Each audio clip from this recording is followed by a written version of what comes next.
મહારાષ્ટ્રમાં જેમ કોથિંબર વડી બને ને એવી રીતે ગુજરાતમાં બને છે દહીં વડી. હા, દહીં વડા નહીં, દહીં વડી. બહુ જ જૂની રેસીપી છે અને મારા દાદીમાં છે ને એ શિયાળાની શરૂઆત થાય ને ત્યારે સવારમાં નાસ્તામાં બનાવતા.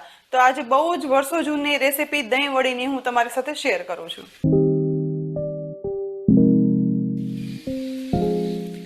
દહીં વડી બને છે છાશ અને દહીંમાંથી અને સાથે ચણાના લોટનો ઉપયોગ કરશું. તો સૌથી પહેલાં હું છાશ કાઢી લઈશ અને તેની સાથે થોડું લસણ પણ જોશે તો એ પણ હું કાઢી લઈશ અને આદુ મરચાં અને કોથમીર સાથે જ લઈ લીધું છે બેસન. દહીં વડી બનાવવા માટે સૌથી પહેલાં મેં થોડી એવી કોથમીર લીધી છે. સાથે વધારે પ્રમાણમાં મીઠા લીમડાના પાન લેશું.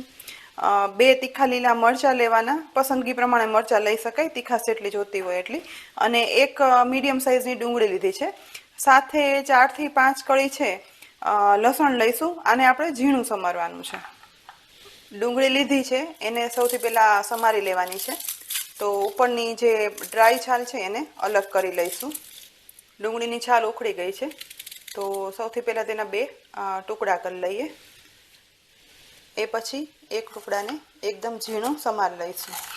અહીંયા આપણે ડુંગળી ચોપ કરવી હોય તો પણ કરી શકાય છે, પરંતુ ડુંગળીના આ રીતે નાના એકદમ ટુકડા કરી અને સમારી અને ઉમેરીએ ને તો દહીં વડીમાં તેનો સ્વાદ છે ને તે બહુ જ સરસ આવે છે.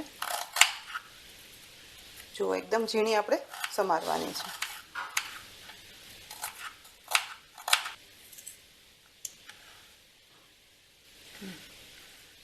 ડુંગળી એકદમ ઝીણી સમારાઈ ગઈ છે. હવે લસણની કળી પણ લેશું અને એને પણ એકદમ ઝીણા ટુકડામાં કટ કરી લેવાની છે, જેથી એનો સ્વાદ છે ને તે દહીં વડીમાં બહુ સરસ લાગે. જુઓ, એકદમ ઝીણી કળી સમારાઈ ગઈ છે. તો આ જ રીતે બાકીની કળી પણ સમારી લેવાની. અહીંયા ડુંગળી, લસણ, આદુ, મરચાં, કોથમીર સમારી અને ચોપ કરી રાખી દીધી છે. પરંતુ તેની સાથે જ મીઠા લીમડાનો એક સ્વાદનો ખાસ મહત્વ હોય છે. મીઠો લીમડો મેં વધારે પ્રમાણમાં લીધો છે અને એનો આપણે આખો ન ઉમેરતા એને પણ થોડો એવો એકદમ ઝીણો સમારી લેવાનો છે. તો આ મીઠો લીમડો લઈ અને એને આપણે એકદમ નાના ટુકડામાં સમારી લઈશું. તો આ જ રીતે સમારશું. કૂણો એકદમ લીમડો છે એટલે ઇઝીલી ટુકડા થઈ જશે, જેથી એનો સ્વાદ અને ફ્લેવર છે ને તે દહીં વડીમાં એકદમ સરસ આવે. દહીં વડી બનાવવા માટે 1 કપ જેટલા બેસનની જરૂર પડશે. એટલે દરેક વસ્તુનું માપ છે એ આપણે 1 કપ બેસનની દહીં વડી બને ને એ પ્રમાણે લીધું છે. અને ગુજરાતીઓમાં બેસન અને ચણાના લોટનું ખાસ મહત્વ હોય છે. દરેક વાનગીમાં લગભગ ઉમેરવામાં આવતો હોય છે. 1 કપ બેસન લઈ લીધો છે જે બાઉલમાં ઉમેરી દઈશ. હવે 1 કપ બેસન સામે 3 કપ ખાટી છાશ જોશે. તો પહેલાં 1 કપ છાશ ઉમેરી દઈશ અને એ પછી છે ને આપણે વિસ્કર વડે આ વિસ્ક કરી નાખશું, જેથી આમાં બેસનના બેટરમાં છે ને ક્યાંય પણ લમ્સ ના રહે. એ પછી આપણે બાકીની છાશ ઉમેરવાની છે. અહીંયા લમ્સ વગરનું બેટર બની અને તૈયાર થઈ ગયું છે. તો આ સમયે બાકીની રહેલી 2 કપ છાશ છે ને તે પણ ઉમેરી દેવાની છે. તો આ બીજો કપ થયો અને એ પછી આ ત્રીજો કપ. જો દહીંનું માપ લેતા હો તો 1 કપ દહીં લેવાનું, 2 કપ પાણી ઉમેરવાનું અને સાથે આપણે 1 કપ બેસન. આ માપ પ્રમાણે પણ પરફેક્ટ બનશે આપણી દહીં વડી. અહીંયા લમ્સ વગરનું મિશ્રણ બની અને તૈયાર થઈ ગયું છે. કન્સિસ્ટન્સી જુઓ કેવી, મીડિયમ થિકનેસની હોવી જોઈએ. દહીં વડી પાથર્યા પહેલાં આપણે એક કામ કરી લેવાનું છે. એ છે કોઈ ઊંડી થાળી કે ડીશ લઈ અથવા તો આપણી પાસે મીઠાઈની ટ્રે હોય એ લઈ એની અંદર તેલ ઉમેરી અને આ રીતે લગાવી લેવાનું. આ પહેલાં તૈયારી કરી લેવાની છે. જો તેલ છે એકદમ સરસ લગાવાઈ ગયું છે. ગેસની મીડિયમ ફ્લેમ પર ગરમ થતી કઢાઈની અંદર તેલ ઉમેરી દઈશ. તેલ છે એ થોડું વધારે પ્રમાણમાં ઉમેરવાનું, જેથી આ વડીનો સ્વાદ છે તે સરસ થાય. લગભગ 4 ટીસ્પૂન જેટલું તેલ ઉમેરેલું છે. તેલ ગરમ થઈ ગયું છે તો તેમાં અડધી ટીસ્પૂન રાઈ ઉમેરશું, અડધી ટીસ્પૂન જીરું ઉમેરી દેવાનું છે. સાથે હિંગ ઉમેરી અને સહેજ એવું બધું મિક્સ કરી દેવાનું છે.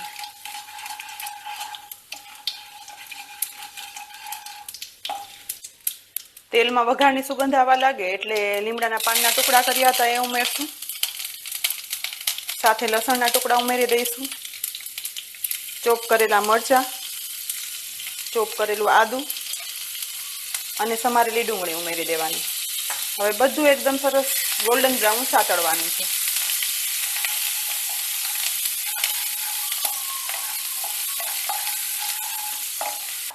અહીંયા ડુંગળી સતળાઈ અને ગુલાબી બ્રાઉન થઈ ગઈ છે. સહેજ સોફ્ટ થાય, ટ્રાન્સપરન્ટ થાય એવી સાતળવાની છે. અને લસણ પણ જુઓ તેનો કલર ચેન્જ નથી થયો. તો આ સમયે સાથે મસાલા પણ કરી લેવાના છે. જેના માટે 1/4 ટીસ્પૂન હળદર પાવડર ઉમેરીશ, અડધી ટીસ્પૂન અથવા સ્વાદ પ્રમાણે મીઠું ઉમેરવાનું અને સાથે અડધી ટીસ્પૂન લાલ મરચું પાવડર ઉમેરશું અને થોડું એવું ધાણા જીરું પાવડર ઉમેરી દેવાનું છે. બસ બીજા કાંઈ જ મસાલા કરવાની જરૂર નથી અને સહેજ એવું મિક્સ કરી દઈશું. મસાલા સતરાવાની સુગંધ આવે એટલું જ મિક્સ કરવાનું છે. આ સમયે આપણે સમારેલી કોથમીર છે ને એ પણ ઉમેરી દેવાની છે, જેથી તે કાળી પણ ના પડે અને તેનો કલર છે ને તે આ દહીં વડીની અંદર સરસ આવે. બસ મસાલા સતળાય અને એકદમ સુગંધ આવવાની શરૂઆત થઈ ગઈ છે. તો આ સમયે બનાવેલું છાશ અને બેસનનું બેટર છે ને તે બધું જ આપણે તેમાં ઉમેરી દેવાનું છે.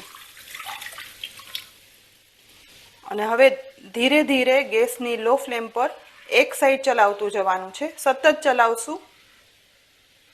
નોર્મલી કાઠિયાવાડમાં ઢોકળીનું શાક બનાવતા હોય છે, તેમાં ઘણી વખત ઢોકળી છે એ ડાયરેક્ટ ઉમેરી અને બનાવતા હોય છે અને ક્યારેક છે ને આ રીતે ઢોકળી ચલાવી અને બનાવતા હોય છે, બેસનનું બેટર બનાવી અને તૈયાર કરીને. પરંતુ આપણે આજે આ દહીં વડી બનાવીએ છીએ જેમાં ડુંગળીને આવે છે, જે ઢોકળીના શાકમાં જનરલી ઢોકળીની અંદર નથી આવતું હોતું. જો આ દહીં વડી તમારે લસણ અને ડુંગળી વગરની બનાવી હોય ને તો આપણે ઉમેરેલું છે તે સ્કીપ કરી દેવાનું, તો પણ એટલી બધી સ્વાદે સરસ થશે. ધીમે ધીમે અહીં જો આ મિશ્રણ છે એ ઘટ થવાની શરૂઆત થઈ ગઈ. ખાલી ધ્યાન એ રાખવાનું કે એક જ સાઈડ આપણે ચલાવવાનું છે, જેથી આ મિશ્રણ છે તે એકદમ કડક બન્યા પછી તેમાં ક્યાંય પણ લમ્સ ના પડે. ચલાવતા લગભગ 3 મિનિટ જેવો સમય થઈ ગયો. તો હવે જો મિશ્રણ છે એ ફટાફટ ઘટ થવા લાગ્યું છે.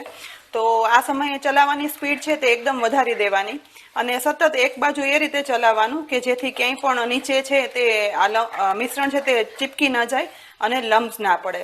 હવેની જે પ્રોસિજર છે ને એ બહુ જ જલ્દી થશે, માટે ખાસ ધ્યાન રાખવાનું. તો જો મિશ્રણ કેટલું બધું ઘટ થઈ ગયું છે. હજી આપણે વધારે 2 થી 3 મિનિટ ચલાવવાનું છે અને ક્યાં સુધી તેને મિક્સ કરવાનું ને એ હું પણ તમને આગળ બતાવીશ.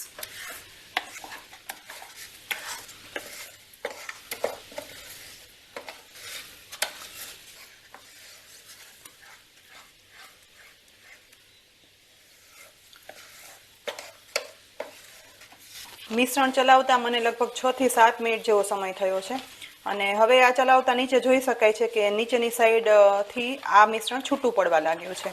તો આવું ઘટ મિશ્રણ થાય એટલે આ મિશ્રણમાંથી થોડું એવું મિશ્રણ આપણે એક ડીશમાં લઈ લેશું અને તેને ચેક કરવાનું છે.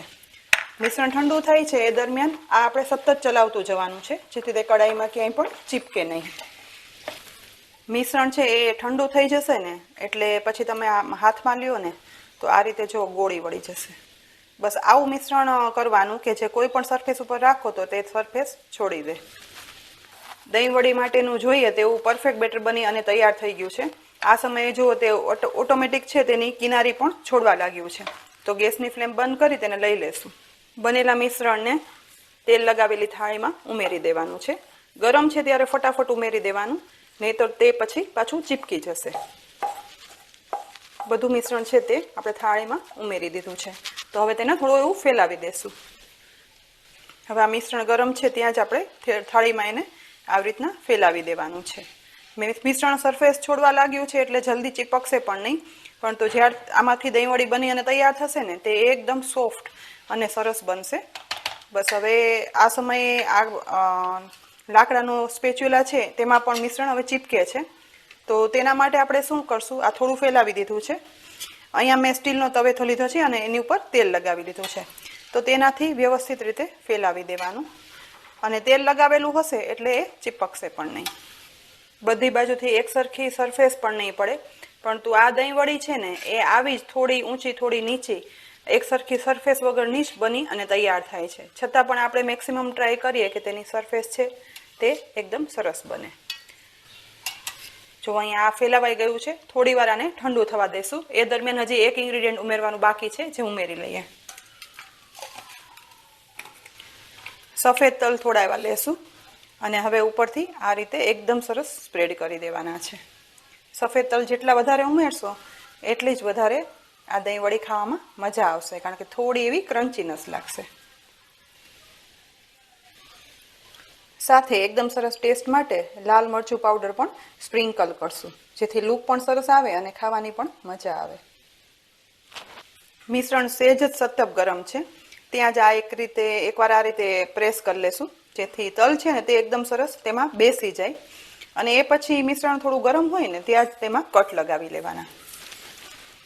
કટ છે એ તમે પસંદગી પ્રમાણે નાના છે, મોટા છે, જેવા પસંદ હોય ને, જેવી તમારે દહીં વડી બનાવી હોય ને એ જ પ્રમાણે કરવાના. અહીં હું મીડિયમ સાઇઝની દહીં વડી બને એ રીતે કટ લગાવી રહી છું.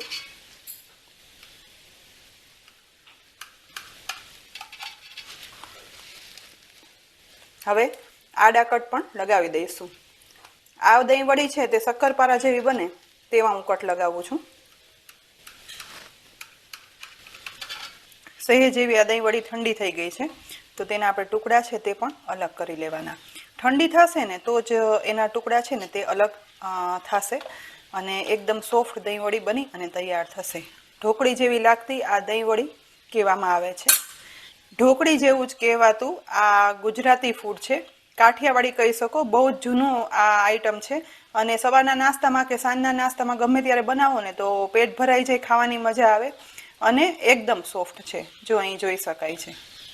તો આપણી બનીને તૈયાર છે દહીં વડી. સોફ્ટ, એકદમ સોફ્ટ આ દહીં વડી છે એ એકવાર જરૂરથી બનાવજો. બધાને સ્વાદમાં ભાવશે. ચા સાથે, એમનેમ દહીં સાથે કોઈ પણ રીતે ખાઈ શકાય છે. અને આ ગુજરાતી જૂની રેસીપી છે તે તમને કેવી લાગી એ પણ સાથે કહેજો. અને રેસીપી ઉપયોગી લાગી હોય ને તો આ વિડીયોને લાઇક કરી અને શેર કરજો. સાથે જ અમારી કિચન સિરીઝને સબસ્ક્રાઈબ કરી લેજો. આવતીકાલે ફરી મળશું નવા વિડીયો સાથે.